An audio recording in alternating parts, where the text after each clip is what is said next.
Besides this crushing offensive, there was another factor that shattered the legend of Nazi invincibility. That factor, which will live forever in the history of this war, was written by the people of this city. A city now called Leningrad after the leader of the Russian Revolution, Lenin, and which, before that, was called Petrograd in honor of its founder, Peter the Great. A city which today, with the exception of Moscow, is the most important center in the Soviet Union because some of Russia's largest industries are centered here, and also because it is Russia's principal port on the Baltic Sea and the base for its Baltic fleet. Here, as throughout the Soviet Union, on June 22nd, word came of the attack. But here, the city was only a few miles from German lines. And while the men of the Red Army and the Baltic Fleet moved out to meet the enemy, behind them another army was formed. An army whose weapons were shovels instead of rifles. An army of men. An army of women. An army of children. Feverishly, they dug the trenches, threw up barricades, built defenses, prepared themselves for the worst. They knew that they too were in the front line. They weren't wrong.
Leningrad's baptism of fire didn't stop with the darkness.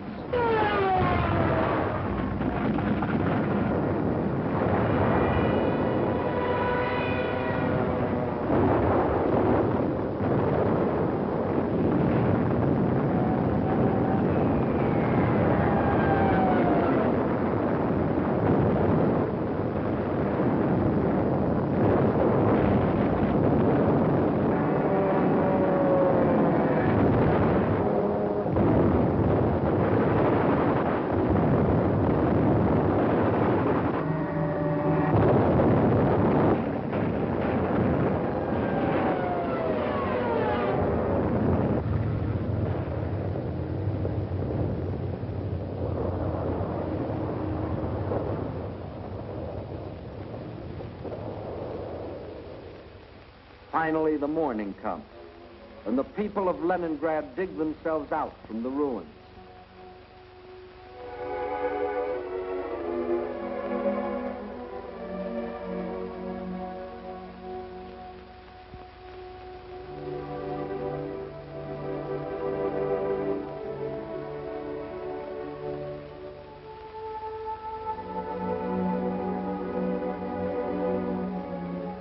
They seem very similar here to the people of London, of Rotterdam, of Warsaw. As in those cities, there were ruined homes, museums, and other important military objectives, like the Russian Dumbo from the Leningrad Zoo. But there was one important difference. Bombing from the air was only one small part of what the people of Leningrad had to face. In September, the Nazis surrounded the city and announced it was cut off and doomed. The German commander sent the city an ultimatum demanding its surrender. He is still waiting for the answer. Thus began the siege of Leningrad, a siege that was to last for nearly 17 months. In Leningrad, as everywhere else in Russia, the winter came early that year. A cold, hard winter, the hardest in years. But here, unlike everywhere else in Russia, the winter wasn't an ally, but an enemy. Here, the 10, 20, 30 below zero temperatures could only mean more suffering, more hardship. In the trenches outside the city, trenches of snow and of ice, the defenders stuck firm to their oath, to die if necessary, but not to go backward one more step.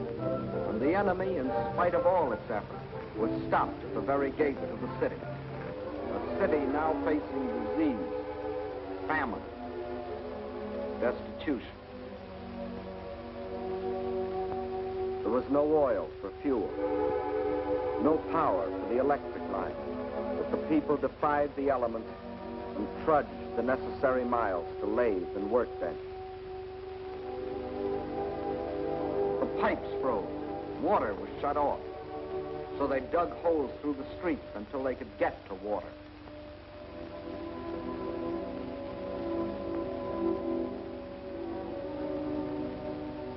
There was no food, and the whole city went on starvation rations. A factory worker got 8 ounces of bread a day. Everyone else, child and adult alike, only 4. And to keep the dread enemy of disease from stalking the streets of their city, an army of women worked with shovels, worked with picks in those streets every day, clearing away the rubble, the refuse, the sources of contamination. Bombs from the air couldn't force the defenders of Leningrad to surrender. Winter couldn't do it. Hunger couldn't do it. So the Germans decided to shell them into surrender. For days, long-range guns hurled ton after ton of high explosives into the heart of the city.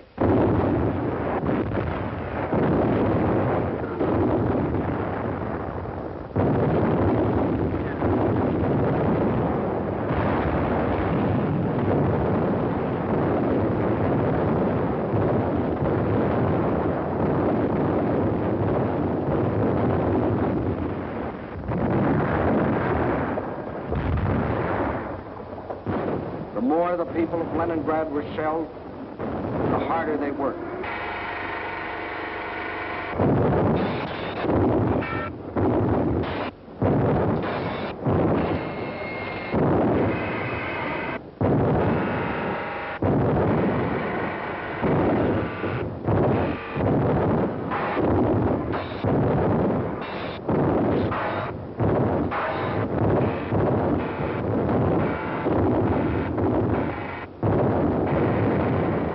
In a rain of high explosives, cut off entirely from the rest of Russia, with only their own hands to depend on, their determination never faltered. Every day, more people died of cold, disease, hunger. This was Leningrad in its darkest hour. And then a miracle happened. To the west of Leningrad is the Baltic Sea, and to the east and north is Lake Ladoga, 7,000 square miles of inland water. The Finns and the Germans occupied one border of the lake to about this point, and in the south the Germans controlled the lake to here. Between these 2 points was a stretch of lakefront still in Russian hands, but there was nearly 100 miles between this shore and the beleaguered city. 100 miles of what had been open water and was now snow-covered ice.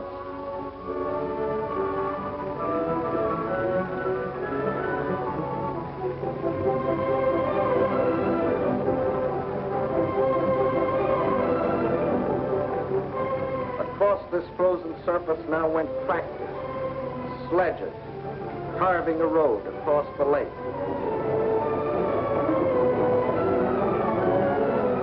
Soon across this highway, from the far side of the lake, poured a stream of trucks,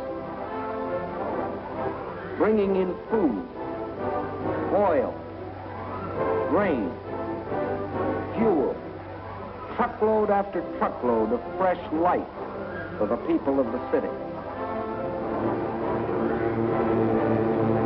Too late, the Germans discovered that they had left one avenue of rescue open.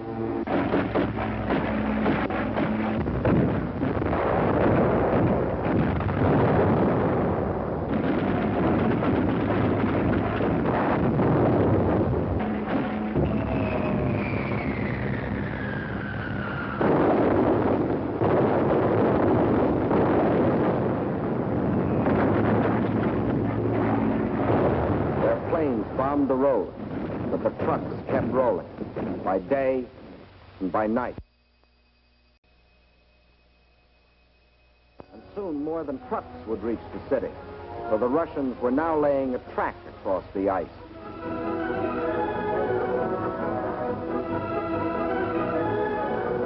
To the heroes of Leningrad, says the inscription on this locomotive as it starts its pioneer voyage. From the far shore of the lake, it brings food, medicine, supplies of all kinds. Across the lake and into Leningrad, this train is but the first of many. Trains that not only brought in supplies, but that could take out the wounded, the sick women, the half-frozen children. All those that needed better care. All winter long, the lake traffic continued. And all through that terrible winter, the men of the Red Army, outside the city, found the strength not only to defend, but to attack. Time after time, they hurled themselves against the invader, driving him inch by inch back from the city's outskirts.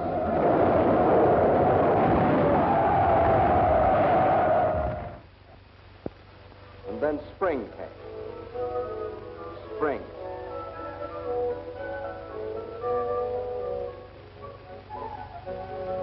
Outside Leningrad, the snows begin to thaw, and German bodies are washed from their icebox graves, mute evidence of Russian tenacity. The warm breath of spring is felt, too, on the frozen surface of Lake Ladoga, but the trucks continue to roll, even though the ice is melting beneath them.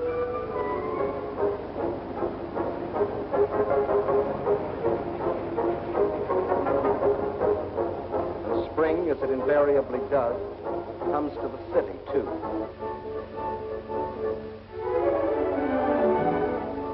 But spring is more than a new season to the people of Leningrad. It's a new life. The city begins to breathe again. For the first time in months, the trolleys ran.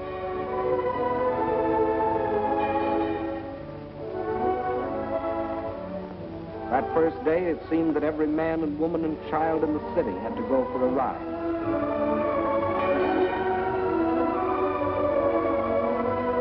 This was life again. Life for the Leningrad children that weren't killed by Nazi bombs or by the horrible winter. Life for the Russian wax, the women of the Red Army. And for the Russian waves, the women of the Red Fleet. And for the sailors of the fleet themselves, the artists of the famous ballet theater have come to offer entertainment.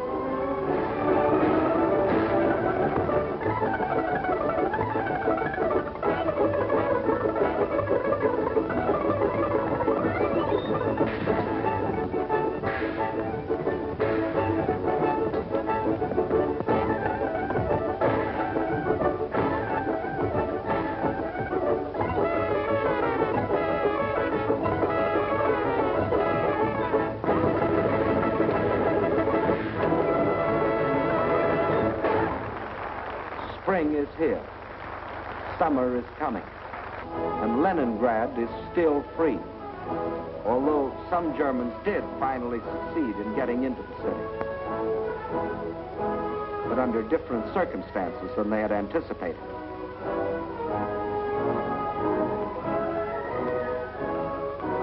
Yes, here too the legend of Nazi invincibility was shattered.